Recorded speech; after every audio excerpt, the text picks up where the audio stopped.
Assalamualaikum warahmatullahi wabarakatuh. Perkenalkan, nama saya Agri Ardianggraini dari Prodi Pendidikan Sejarah dengan akhiran NIM 015. Di sini saya akan menjelaskan tentang zaman perundagian pada sebab sosial budaya dengan mata kuliah Sejarah Indonesia dengan dosen pengampu Bapak Dr. Andes Kayan Swastika MSI dan Bapak Robit Nurul Jamil SPD MPD.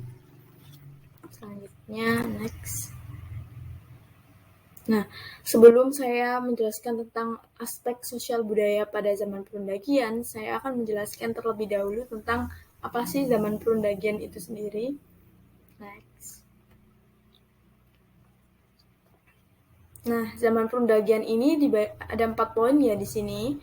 Yang pertama, zaman perundagian disebut sebagai masa akhir praaksara atau prasejarah, yang artinya manusia pada masa perundagian masih disebut pada masa akhir atau pada masa prasejarah. Yang kedua, diambil dari bahasa Bali dari kata undagi yang berarti memiliki keterampilan tertentu, yakni bahwa tidak lepas dari yang namanya kehidupan tentang bagaimana kerajinan tangan yang akhirnya dilakukan pada manusia purba itu sendiri. Yang ketiga, pada zaman perundagian, khususnya di Indonesia, terdiri dari 2 zaman logam, yakni perunggu dan besi.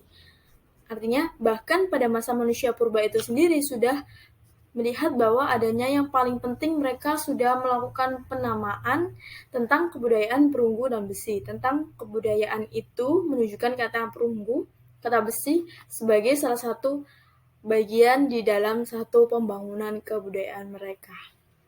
Yang keempat, meskipun sudah mengenal logam, namun manusia pada masa perundagian masih menggunakan bahan batu seperti menggunakan gerabah.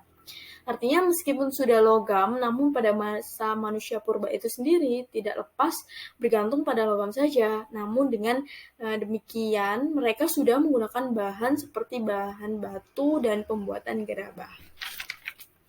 Nah, seperti inilah pada masa manusia purba itu sendiri, bagaimana manusia itu sendiri tidak terlepas dari komponen-komponen kebudayaan. Sebelumnya, maka dengan demikian pada masa perundagian adalah kompleksitas setelah adanya namanya logam, maka dibentuk oleh kebudayaan-kebudayaan dari masa berburu dan mengumpulkan makanan hingga pada masa bercocok tanam. Inilah yang disebut pada masa perundagian. Next.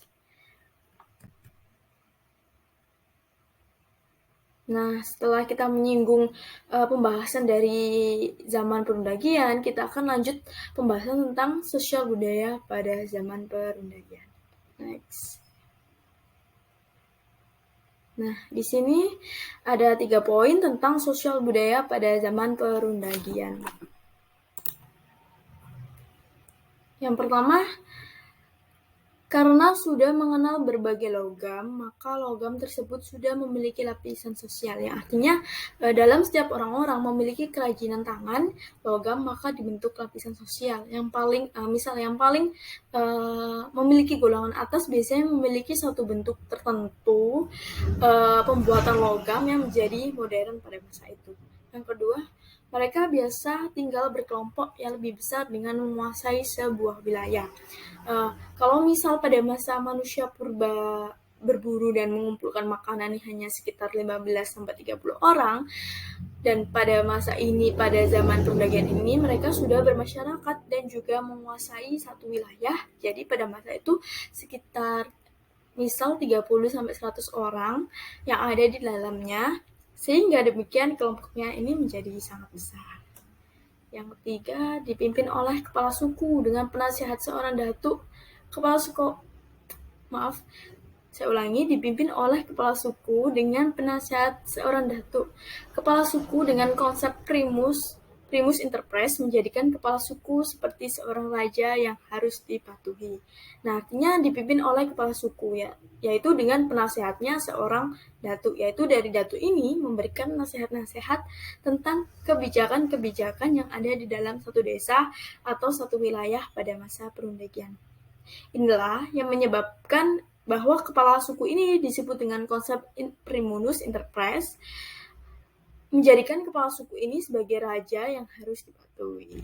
Nah, itu saja penjelasan sosial budaya pada zaman perundagian. Next.